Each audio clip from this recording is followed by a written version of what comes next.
think, had one. So that was a good situation. But now we're trying to come out of things a little bit. We have our walk scheduled coming up back at Dunkin' Donuts Park this May 21st, Saturday, May 21st. We actually just opened registration on Friday. So people could go on to www.ctfoodsharewalk.org and they could register today. You could register as an individual person, make a donation. You can create a team. You could join a team. We hope that everyone will come out and support it. We'll have swag to give away that day.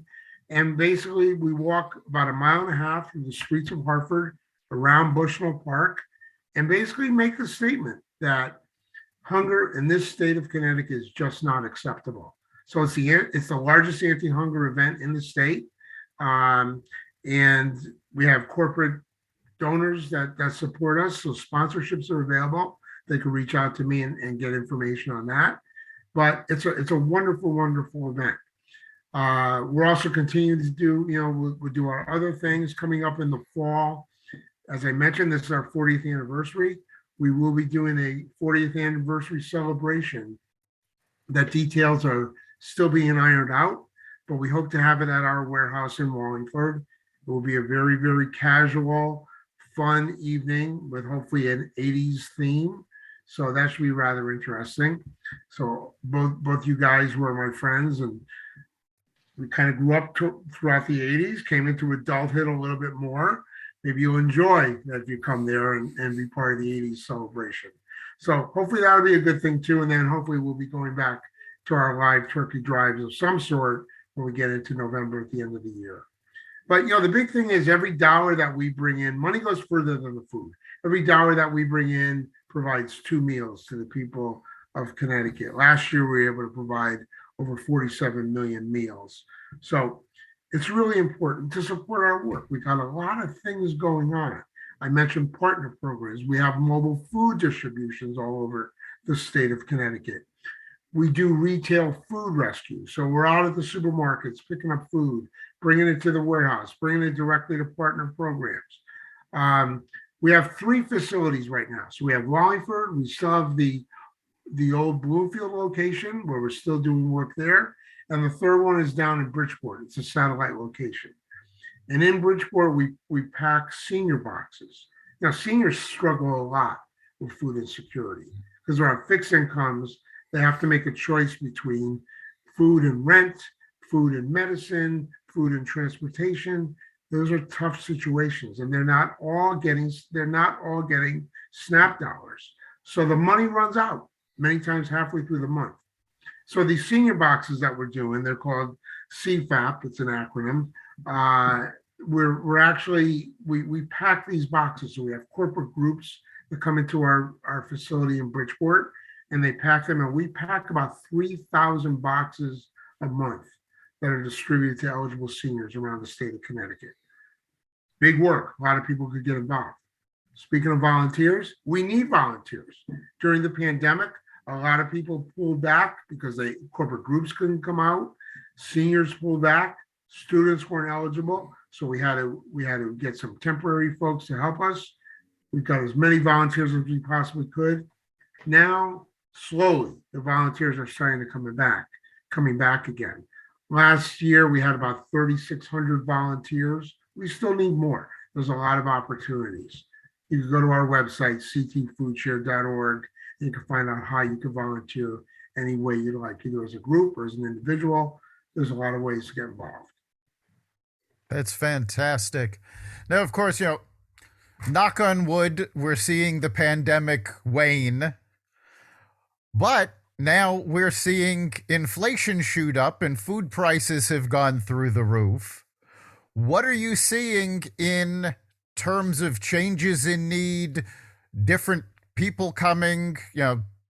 There's still obviously that need. Absolutely, Eric. I mean, it's here. It's not going away anytime soon. I mean, and we could not be in a worse time for this inflation thing to happen. Gas going from $3 and change a gallon to $4 and $5. Who knows where that's going to end, right? All the stuff in the supermarkets, everything going up and up and up. you know, people that are on some kind of assistance, many people are eligible. We talk about SNAP. SNAP is the old food stamp program. It's an acronym known as Supplemental Nutrition Assistance Program. And, it's SNAP dollars that people get. But finally, Congress passed the act to be able to increase the amount of dollars that were eligible for people on SNAP. They originally had that based on dollars cost of groceries going back 40 and 50 years. And it was one of the first times they ever expanded it late last year. But still, it's not enough. So, yes, I mean, some of these things, the cost of meat, we all know that. The cost of healthy food, that's a part of the problem. So, people living under the poverty line struggle. And we talked earlier about where there's food insecurity. Yes, it's in all the big cities, but it's in the suburbs as well. But in the big cities, think about it. Many people of color suffer, Hispanics, African Americans. It's a tough situation. Many people that are living in the city don't have transportation. There's no supermarkets in the city. So they're going in and they're going to the local bodegas and they're buying any kind of food that they could get. What's that food? It's soda, it's potato chips, it's cookies and cakes. Are they eating nutritiously? That's a tough problem. So there's a lot of equation here going on between hunger and health equity. And so we're working with a lot of the healthcare partners as well around the state to try to be able to do some things to bring that to life as well. One of the areas that we have in our organization, it's called the Institute for Hunger Research and Solutions.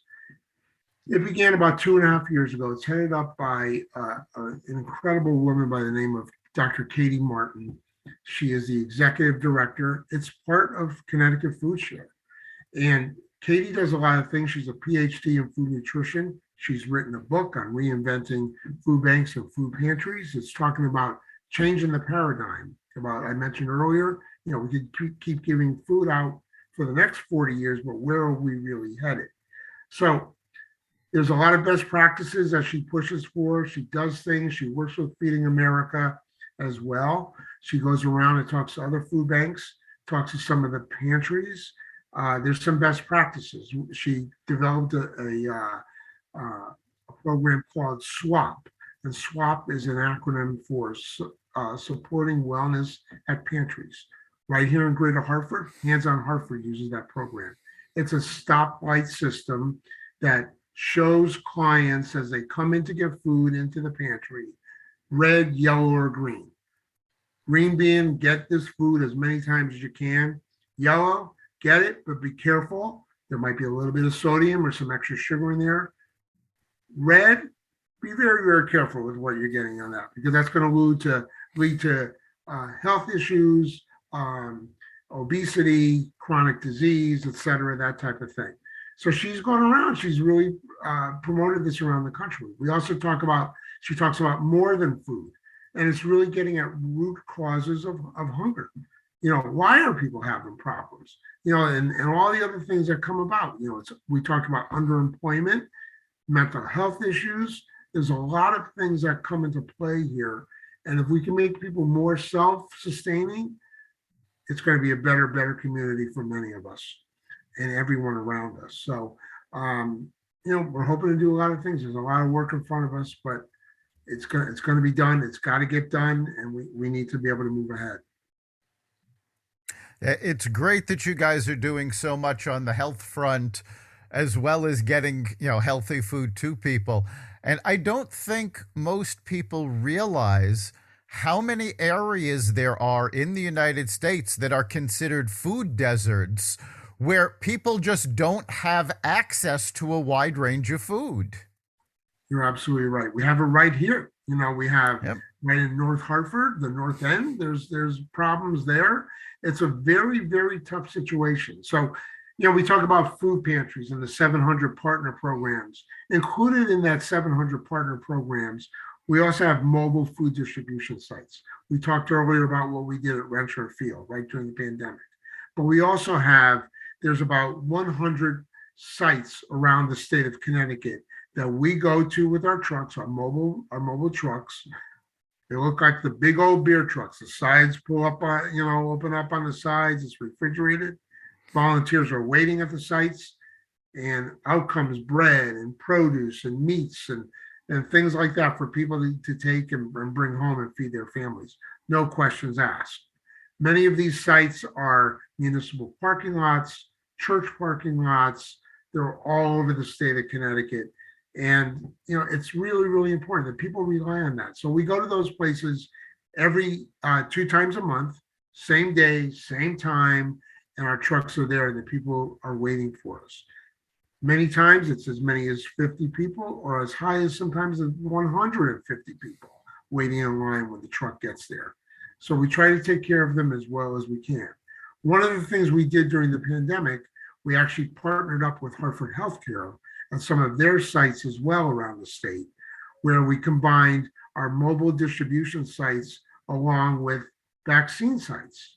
So they had their people there as well, and they were able to, a lot of them are underserved people or elderly or what have you, and they're getting food, register to get a vaccination, or possibly in some situations got the vaccination right then and there. So we're trying to be good community partners with our fellow community partners, and I think it's working out really, really well. That's absolutely fantastic. We are just about out of time. So for anybody who needs the services of Connecticut Foodshare or anybody who'd want to donate to Connecticut Foodshare, how can they get a hold of you? Okay, first of all, I would encourage anyone that has interest, either learning more or making a donation or to volunteer, please go today to www.ctfoodshare.org.